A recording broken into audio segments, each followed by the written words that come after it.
নমস্কার বন্ধুরা, প্রতিদিনের মতন আমি আজকে আরও একটি নতুন রেসিপি নিয়ে হাজির হয়ে গেছি। তো আজকে আমি তোমাদের সামনে শেয়ার করছি কচি পাঁঠার পাতলা ঝোল, তাও আবার একদম অল্প সময়ে, একদম কম সময়। তো এইভাবে পাঁঠার ঝোল যদি করো, সময় একেবারেই লাগবে না। আর কম বেশি এইরকম পাঁঠার মাংসের পাতলা ঝোল কিন্তু সকলে ভালোবাসে। আজকে আমি এই পাঁঠার মাংসের ঝোলটা কিভাবে করছি সেটাই আজকে তোমাদের সাথে শেয়ার করব। আর এখনো পর্যন্ত যারা আমার বন্ধু হওনি, ভিডিওটা চলতে চলতে বলে দিই, তারা চটপট আমার পরিবারের বন্ধু হয়ে যাও।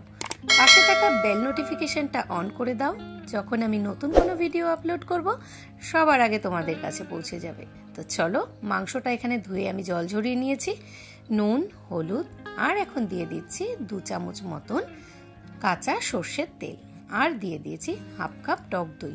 এখানে মাংস আছে প্রায় 600 গ্রাম মতন, 650 গ্রাম মতন মাংস রয়েছে। তো বেশ কিছুক্ষণ মাংসটাকে কিন্তু আমি মাখিয়ে 10 থেকে 15 মিনিটের জন্য রেখে দেবো। আর এইভাবে যদি যে কোনো মাংসই ম্যারিনেট করে রাখা হয় তাহলে তো টেস্ট অপূর্ব হয়। আর আলুগুলো এখানে কেটে নিয়েছি ডুমো ডুমো করে, একটা আলুকে হাফ করে নিয়েছি, ঝিরিঝিরি করে পেঁয়াজ কুচি করে নিয়েছি।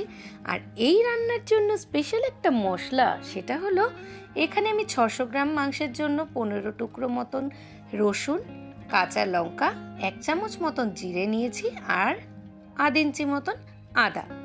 এই সমস্ত উপকরণগুলোকে কিন্তু মিক্সিতে আমি পেস্ট করব। তো চলো, আজকে যেহেতু আমি 10 মিনিটে করব, তাই জন্য আমি ইউজ করছি প্রেসার কুকার। হ্যাঁ, এটাতেই 10 মিনিটে পাঁঠার মাংসটা হয়ে যাবে। সবার প্রথমে আলুগুলো আমি প্যানে দিয়ে দিচ্ছি প্রেসার কুকারে, এবং আলুটি প্রেসার কুকারে দেওয়ার সময় আমি এখানে একটু আলুতে হলুদ দিয়ে নিয়েছিলাম। তো দেখতেই পাচ্ছ, এখন আমি পেঁয়াজগুলোকে দিয়ে নিচ্ছি, আর দিয়ে দিচ্ছি 3টে এলাচ আর 2টো দারচিনি। এই দুটো উপকরণ দিলে কিন্তু মাংসে আর গরম মশলা অ্যাড করতে হবে না।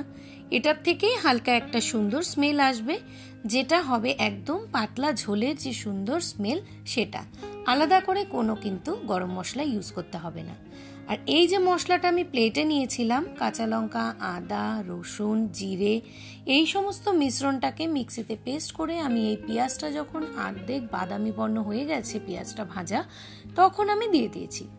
এখন দিচ্ছি 1 চামচ মতন কাশ্মীরি রেড চিলি পাউডার, আর দিয়ে দিয়েছি ছোট ছোট 2টো তেজপাতা।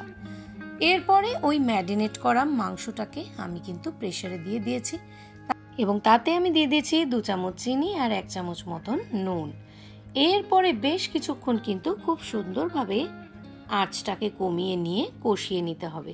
তোমরা দেখে বুঝতেই পারছো আমি কিন্তু খুব একটা তেল কিন্তু মাংসে ইউজ করিনি। তেলটাও একদম কম লাগবে এটাতে। এটা শরীরের জন্য ভীষণ হেলদি, খেতেও কিন্তু ভীষণ সুস্বাদু। বেশ কিছুক্ষণ ঢাকা দিয়ে 5 থেকে 10 মিনিট করে ঢাকা চাপা দিয়ে কিন্তু আমি কষিয়ে নিচ্ছি। দেখতেই পাচ্ছ একটু জল বেরিয়ে এসছে। আঁচটাকে বাড়িয়ে দিয়ে কিন্তু আবার আর একটু জলটাকে মেরে নিতে হবে বেশ কিছুক্ষণের জন্য। কয়েক সেকেন্ড কষিয়ে নেওয়ার পর দেখতেই পাচ্ছ এখানে কিন্তু কড়া থেকে মাংসগুলো ছেড়ে এসছে, এবং মশলাগুলো কিন্তু মাংসের গায়ে একদম লেগে গেছে। তো এখন তো মোটামুটি বোঝাই যাচ্ছে না, মাটনটা পুরোপুরি কষা হয়ে যাওয়ার পথে। তো এরপরে কি করা যাবে, ফুটন্ত গরম জল দিয়ে দেবো এই মাংসে। কারণ মাংসে যদি ফুটন্ত গরম জল না দেওয়া হয় তাহলে কিন্তু ভালো হয় না।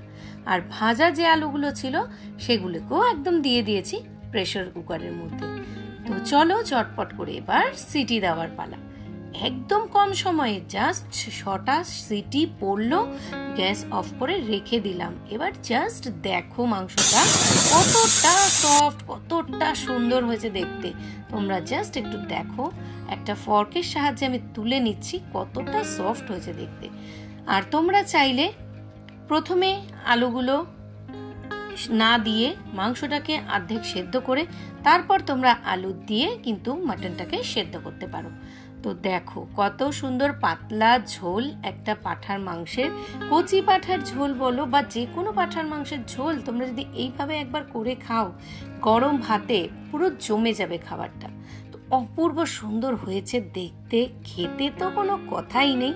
জাস্ট একটু গরম ভাত, গরম গরম রুটি, এগুলোর সাথে কিন্তু পুরো পাঁঠার মাংসের ঝোলের এই রেসিপিটা অসাধারণ লাগবে। তো তোমরাও বানিয়ে ফেলো এবং আমার এই রেসিপিটা কেমন লেগেছে সেটা কিন্তু তোমরা অবশ্যই কমেন্টের মাধ্যমে জানিও। আর যদি আমার পরিবারের নতুন বন্ধু হও তাহলে কিন্তু পাশে থাকা বেল নোটিফিকেশনটা অন করে আমার পরিবারের সদস্য হয়ে যেও। ততক্ষণ পর্যন্ত টাটা, সকলে ভালো থেকো।